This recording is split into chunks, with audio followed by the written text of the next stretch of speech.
We've been following breaking news out of Madison, Wisconsin. The FBI is on the scene of a deadly school shooting. We know at least 3 people were killed, believed to include the juvenile shooter, who is also believed to be a student at the school, and at least 7 others have been transported to area hospitals. This took place, as I mentioned, in Madison, Wisconsin, just before 11 a.m. local time at Abundant Life Christian School. It's a private school that teaches hundreds of students from kindergarten through 12th grade. Officials have not yet released information regarding who the victims are.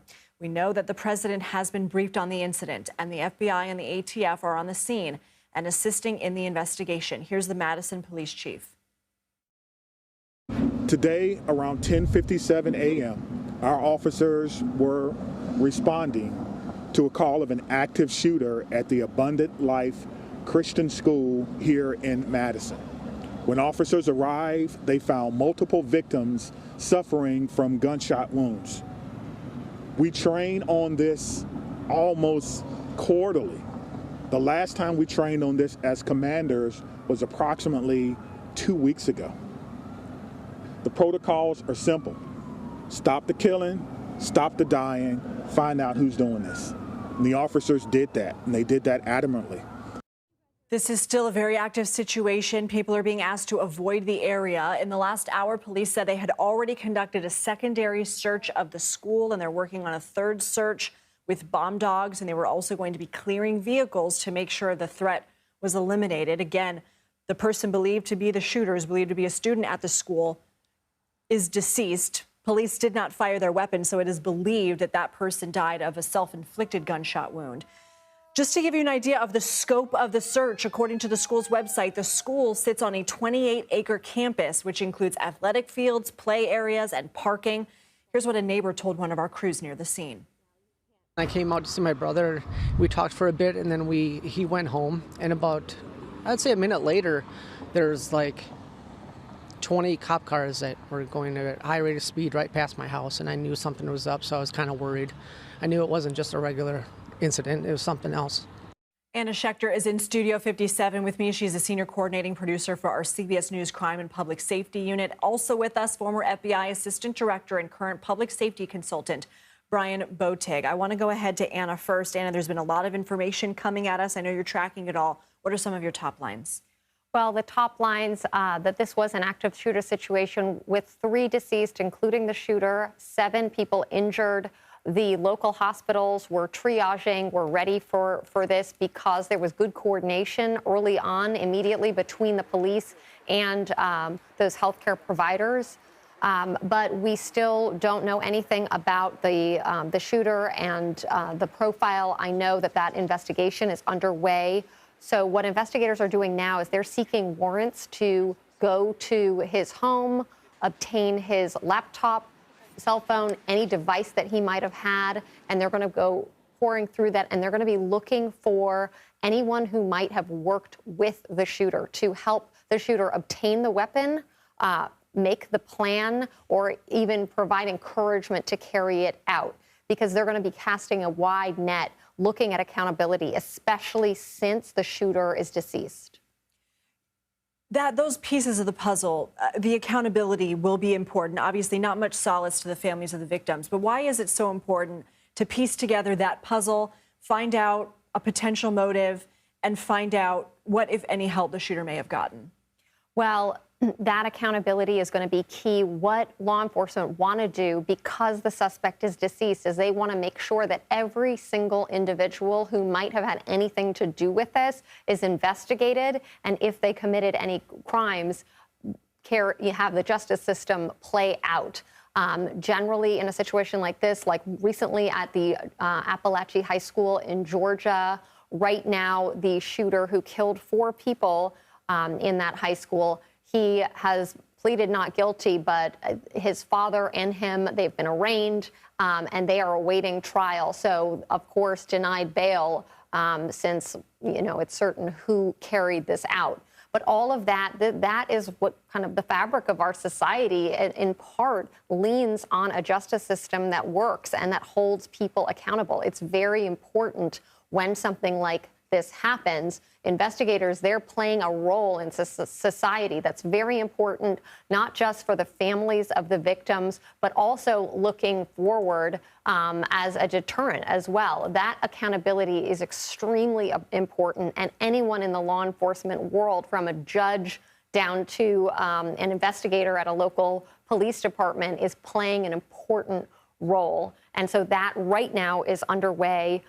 This just happened a few hours ago. There's still so much unknown. And police, there are multiple teams of investigators carrying out and chasing down different lines of investigation. Of course, the family of the shooter is going to be, number one, a primary target of questioning for investigators, as well as eyewitnesses, people who might have known the shooter, any red flags. All of that is being gathered right now, and I'm sure investigators are asking the public to help put the pieces of this puzzle together. Anna, thank you. I want to, before we go to Brian, bring in CBS News Milwaukee reporter Adam Rife. Adam, I believe you're at a fire station in Madison. This is where the next press conference will be held. First of all, what are you learning so far, and what questions will you have at this press conference? That's correct, That's correct, Lindsay. Within the hour at 2:30 local time is the expected news conference. That's in about 55 minutes or so. And as you can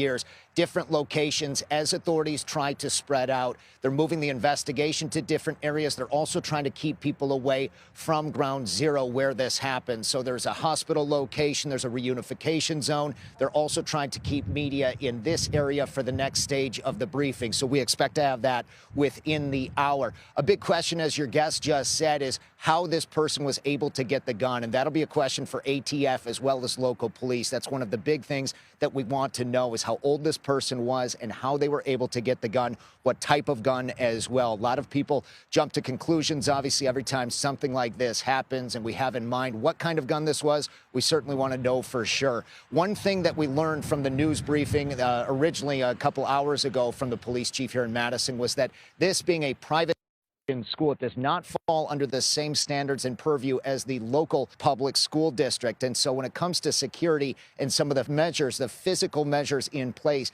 to keep somebody out, to keep this school safe, we simply don't know yet. We don't know if metal detectors were at this school. We don't know what type of private security they may have had, if they had it at all. This was a K through 12 school. It is a smaller school, about 200 families, some 350 to 400 students. So it is a smaller school compared to the others here in Madison. We don't know if the security measures were the same as other public schools at this time. So that is one as well. And as we were talking about maybe the formula for how this works, the investigation, as the expert just said, they're going to go to the family and talk about some of the forensic issues, the laptops, who may have helped this person, what type of writings they had online. They're also going to look at some of the security video as well, whether it's outside or inside, and see how this person was able to get in. So that is what we expect to ask about. We're hoping to get answers. Of course, it's a very fluid situation. As I'm sure you've said many times, even the death toll was revised a couple of times. It's now down to 2 victims dead and that shooter dead as well, for a total of 3. But with a lot of pieces moving and injured people still in the hospital, as the chief said, those injuries ranging from minor to life-threatening, we still have a lot more uncertainty for the rest of the day. I want to ask you another quick question, Adam, before we let you go, and that is that you're based in Milwaukee. It's very close to Madison, an hour and 20-minute car ride. Can you tell us about the shockwaves going through this community right now?